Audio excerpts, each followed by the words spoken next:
Good morning, boys. Today we are going to study the topic solve problems on varying cross section. Varying cross section problem. So first this problem to write the given data. So first one, a steel bar 900 mm long. Or steel bar the total length 900 mm long. Next it is two ends are 40 mm and 30 mm in diameter. So two ends are diameter. Therefore d1 equal to 40 mm and two ends. So நான் வந்து இது first d1 இது d another d னு கொடுத்திருக்கேன்.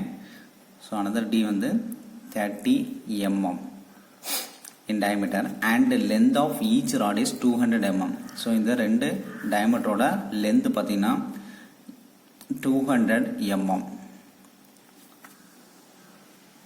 200 mm. Next, the middle portion of the bar is 15 mm. Middle portion of the bar. So, middle portion of the bar oda diameter. So, இது எப்படி சொல்லலாம்னா middle portion இது 1 எடுத்துக்கிறேன், இது end. Both ends D1, D3 னு எடுத்துக்கிறேன். இது வந்து middle portion D2 னு எடுத்துக்கிறேன். So, D2 equal to 15 mm. Okay. So, next என்ன சொல்லிருக்காங்கன்னா in diameter 15 mm diameter and 500 mm long. So இதோட length எவ்வளவு இருக்கும்னா 500 mm. Therefore இது L2 னு எடுத்துக்கிறேன். L2 equal to 500 mm. So இது L1, இது L3, இது L2. ஓகேங்க, டிஃபரன்ஸ் தெரிஞ்சிருக்கணும். Totally 3 portions. If the bar is subjected to axial tensile load of 15 kN. So இதுல ஆக்ட் ஆவுடைய லோட் பாத்தீங்கன்னா 15 kN. Therefore 15 into 10 power 3 Newton. Next, Young's modulus. Young's modulus equal to 200 into 10 power 3 Newton per mm square. Okay, these are the given data. First பார்த்துக்கோங்க, ஒரு steel bar. So அதோட both end diameter at 40 and 40 30. அதோட length 200. Next the middle portion D2 15 L2. So okay, listen. Next to find என்ன find out பண்ண சொல்லிருக்கானா stress in each section. Okay, stress in each section. So ஒவ்வொரு மொத்தம் எத்தனை section? 3 section. அப்போ stress means என்னன்னா sigma. Therefore sigma 1, sigma 2 and sigma 3. Next the total elongation. So total elongation means change in length. Therefore delta L. So இவ்வளவு find out பண்ணோம். Next the next step solution. Okay, listen. First இதோட image draw பண்ணோம். So maths ட்ராயிங்கில் கொஸ்டின்ஸில் இந்த drawing கொடுத்துருக்க மாட்டாங்க, கொடுக்கலாம்னு இந்த மாதிரி தான் ட்ரா பண்ணியிருக்கணும். ஓகே, ஸோ இது first section D1 40, second D2 30 mm. So இன்பிட்வீனில் டயமீட்டர் 15 mm. ஸோ அதோட dimensions. So given data, these are the given data. So both side பார்த்தீங்கன்னா 15 kN, இந்த சைடு 15 kN. ஓகே, ஸோ இதோட இதுதான் வேரி கிராஸ் செக்ஷன்ஸ். இதில் ஒவ்வொரு செக்ஷன்லையும் எவ்வளோ ஸ்ட்ரெஸ் ஆக்ட் ஆகுது. ஸோ இந்த 15 kN லோடு ஆக்ட் ஆகனால, ஸோ இந்த 15 kN லோடு ஆக்ட் ஆகனால ஒவ்வொரு கிராஸ் செக்ஷன் இந்த ஏரியாலே how much amount of stress is acting and total elongation. இந்த லோடு ஆக்ட் ஆகனால ஒவ்வொரு பார்லையும் ஒவ்வொரு ஸ்டெப், ஓகே, ஒவ்வொரு A to Bல எவ்வளோ எலாங்கேஷன் ஆகுது, நெக்ஸ்ட் B to Cல எவ்வளோ எலாங்கேஷன், இல்லை டோட்டல் எலாங்கேஷன். ஓகேவா? ஸோ ஸ்ட்ரெஸ் இன் இண்டிவிஜுவல் செக்ஷன் இதில் A to B எவ்வளோ ஸ்ட்ரெஸ் ஆக்ட் ஆகுது, B to C எவ்வளோ ஸ்ட்ரெஸ் ஆக்ட் ஆகுது அண்ட் C to D எவ்வளோ ஸ்ட்ரெஸ் ஆக்ட் ஆகுதுன்னு ஃபைண்ட் அவுட் பண்ணோம். நெக்ஸ்ட் இந்த 15 kN இந்த பார்ல ஆக்ட் ஆகுனால இதோட டோட்டல் டிஸ்டன்ஸ் கண்டிப்பாக இன்க்ரீஸ் ஆகும், டென்சைல் லோட். ஸோ அதோட ஃபைனல் டோட்டல் டிஸ்டன்ஸை ஃபைண்ட் அவுட் பண்ண சொல்லியிருக்காங்க. That is change in length. Okay, so first step listen. First step நான் ஃபைண்ட் அவுட் பண்ண போகிறேன், ஸ்ட்ரெஸ் ஃபைண்ட் அவுட் பண்ண போகிறேன். எங்கே ஆக்ட் ஆகுது? A to Bல இந்த 15 kN லோடு ஆக்ட் ஆகுனால A to B செக்ஷனில் how much amount of stress is acting நான் find out பண்ண போறேன். Okay, listen. First step stress in stress நால சிக்மெண்ட் போட்டுக்கிறேன் A to B section. So நமக்கு தெரியும் the stress equal to formula load per area. Load per area. Therefore the A load equal to common 15 into 10 power 3. That is area. Area equal to formula the solid rod. Therefore pi by 4 D square area. So D square equal to first section. Therefore 40 square. So answer எவ்வளோ வருதுன்னு பார்ப்போம். First கேல்குலேட்டரில் பார்த்துக்கோங்க. கேல்குலேட்டரில் first shift plus pi divided by 4 into the 40 square. Okay answer வருது. Next என்ன பண்ணோம், இந்த டாப்பில் 15 into 10 power 3 divided by that answer. இந்த ஆன்சர் என்டர் பண்ணனா that is the first stress எவ்வளோ வருதுன்னா 11.9493 11.93 ஸ்ட்ரெஸ்ஸோட unit newton per mm square. That is first section A to B செக்ஷனில். ஓகேங்க. ஸோ செகண்ட் அதே மாதிரி stress in B to C இந்த பாருங்க செகண்ட் ஸ்டெப்ஷன் A to Bல ஃபைண்ட் அவுட் பண்ணோம். நெக்ஸ்ட் இந்த B to C செக்ஷனில் how much amount of stress is acting. So B to C same formula load per area. Okay 15 into 10 power 3 divided by pi by 4 into area. That's D2. D2 means 15 square. So answer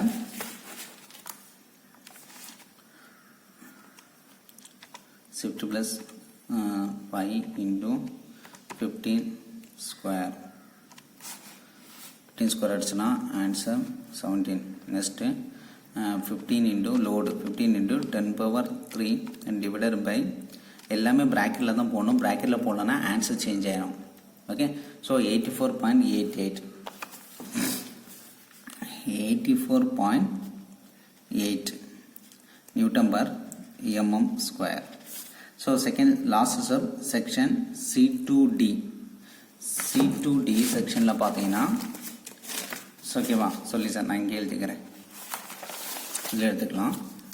section C2D செக்ஷனில் பார்த்தீங்கன்னா that is a load per area for load equal to 15 into 10 power 3 divided by pi by 4 into D3 that is 30 square. Okay, so இதோட answer நம்ம find out பண்ணுறோம். Listen 50 plus pi into 30 square. Next 15 load 15 into 10 power 3 divided by that answer. Divided by that answer. So எவ்வளோ வருது 21.22 newton per mm square. 21.22 newton per mm square. Okay. So டோட்டலாக எல்லா செக்ஷனில் உள்ள stress நம்ம find out பண்ணோம். இந்த 3 ஸ்ட்ரெஸ்லாம் பார்த்தீங்கன்னா எதில் மேக்ஸிமம் ஸ்ட்ரெஸ் ஆக்ட் ஆகும்னு பார்த்தீங்கன்னா நமக்கு தெரியுது. ஃப்ரம் த ட்ராயிங்லன்னு பார்த்தீங்கன்னா இந்த தேர்ட் செக்ஷன் இந்த இன் பிட்வீன் த D2 செக்ஷனில் தான் மேக்ஸிமம் ஸ்ட்ரெஸ் ஆக்ட் ஆகும். ஏன்னு பார்த்தீங்கன்னா இதோட கிராஸ் செக்ஷன் ஏரியா வந்து ரொம்ப கம்மி. அதனால் நம்ம லோடு அப்ளை பண்ணும்போது ஈஸியாக இந்த D2 செக்ஷனில் தான் இந்த B2C செக்ஷனில் தான் ஈஸியாக பிரேக்கேஜ் ஆகும். அதனால தான் maximum stress is acting in B2 section. எங்கே ஏரியா கம்மியாக இருக்கோ அங்கே தான் ஸ்ட்ரெஸ் அதிகமாக இருக்கும். ஓகேங்க. லிசன் இப்போ பார்த்தீங்கன்னா A to B that is diameter 40. அப்போ ஏரியா அதிகம், diameter is high, therefore stress is less. பார்த்தீங்கன்னா தெரியும் இந்த வேல்யூ பாருங்கள். ஃபர்ஸ்ட் A to Bல பார்த்தீங்கன்னா 11.43 ஸ்ட்ரெஸ் இஸ் ஆக்டிங். ஓகே. இதே இது B to Cல பாருங்க 84.8. ஸோ மேக்ஸிமம் ஸ்ட்ரெஸ் இங்கே தான் ஆக்ட் ஆகும். ஸோ ஃபெயிலியர் இங்கே தான் ஆக்ட் ஆகும், பிரேக்கேஜ். ஓகே. நெக்ஸ்ட் இதே மாதிரி செக்ஷன் C to Dல பார்த்தீங்கன்னா இங்கே வந்து 30 தான். அப்போ ஸோ இதில் கொஞ்சம் ஸ்ட்ரெஸ் அதிகமாக இருக்கும். 21.22 வந்துருக்கு. ஓகே. ஸோ இதுதான் problem, the vary section cross section problem. Okay. So next இந்த 15 கிலோமீட்டர் லோடு ஆக்ட் ஆகும் மூலமாக இந்த டோட்டல் பாரில் how much amount of length is increase. கண்டிப்பாக டென்சஸ் ஆக்ட் ஆகுது. டென்சஸ் ஆக்ட் ஆகும்போது இதோட லென்த் வந்து இன்க்ரீஸ் ஆகும். இதுதான் ஒரிஜினல் லென்த்து. ஸோ இதுலேருந்து எவ்வளோ லென்த் டோட்டல் லென்த் பார்த்தீங்கன்னா 900 mm. ஸோ இதுலேருந்து எவ்வளோ லென்த் இன்க்ரீஸ் ஆகும் நம்ம ஃபைண்ட் அவுட் பண்ண போகிறோம். Okay. Bye listen. So find out பண்ண formula that is change in length. Total elongation equal to formula PL by AE. This is the main formula. Delta L equal to change in length equal to PL by AE. But this problem the load is common. Okay, இங்கே 15 both side. So load is common. Area is differ. Young's modulus also common. So இது எப்படி எழுதலாம்னா so totally 3 cross section area. So இது எப்படி எழுதலாம்னா load common taken outside, Young's modulus also common taken outside. So remaining இது வந்து actually எப்படி எழுதலாம் 3 section. அப்போ எப்படி எழுதலாம்னா P1 A1 next P into L2 divided by E into A2 plus P into L3 divided by E into A3. இதுதான் formula 3 cross sections. So இதை வந்து short எப்படி எழுதலாம்னா delta L equal to P by A. லோடும் P by E லோடும் Young's மாடுலஸும் காமன். So remaining section பார்த்தீங்கன்னா L1 by A1 plus L2 by A2 plus L3 by A3. So இந்த மாதிரி நீங்கள் ஃபார்முலா சேஞ்ச் பண்ணிக்கலாம். Okay.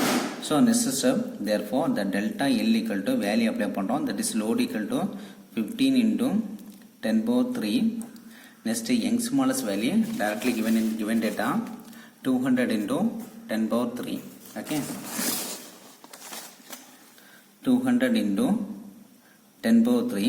therefore the answer L1 பார்த்தீங்கன்னா 200 இந்த பாருங்க L1 200 divided by நெக்ஸ்ட் என்ன சொல்லியிருக்காங்க A1 ஏரியா 1 நம்ம ஃபைண்ட் அவுட் பண்ணோம்.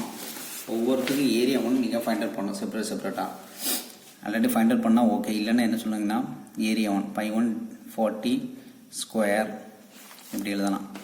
செகண்டு L2 மீன்ஸ் என்னென்னா 500 செகண்ட்லேருந்து 500 divide by by by 4 into D 15 square. next again 200 L3 divided by pi by 4 into 30 square. Okay. இதை நீங்கள் சால்வ் பண்ணும்போது ஆன்சர் வந்துருக்கணும். ஸோ இதை வந்து சால்வ் பண்ண ஒன்றும் இல்லை, கொஞ்சம் ரிஸ்க் தான், கேர்ஃபுல்லாக சால்வ் பண்ணணும். First step 200 divided by pi by 4 into 40 square. So first pi by 4 into 40 square answer. Next பாட்டமில் டாப்பில் என்ன வருது 200. therefore 200 divided by that answer உள்ளது 0.159. so 0.159 plus அடுத்தது again pi by 4 into area 15. so 15 square into டாப்ல எவ்வளோ வருது 500. therefore 500 divided by that answer 2.829 plus again pi by 4 into 30 square. next the 200 divided by that answer 0.282. okay. so next step என்ன பண்ணோம், இதே simplify பண்ணோம். so that is next step the 15 into 10 power 3 divided by 200 into 10 power 3 200 into 10 power 3. so answer 0.075. therefore delta L equal to, so இதை add பண்ணி பார்த்தீங்கன்னா 0.159 plus 2.829 plus 0.282 3.27.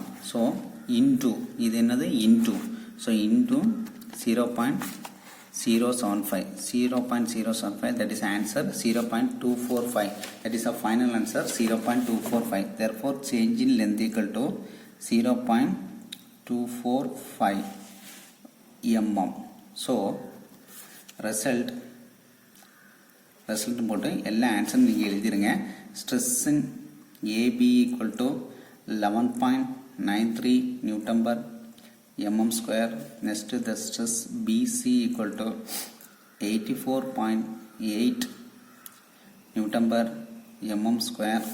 Next sigma CD equal to 21.22 newton per mm square. and final the change in length equal to 0.245 mm. so these are the answers. okay okay. so பார்த்துக்கோங்க. so total எவ்வளோ distance இந்த load act ஆகனால total எவ்வளோ distance length increase ஆகுது 0.245 mm. okay bye. thank you.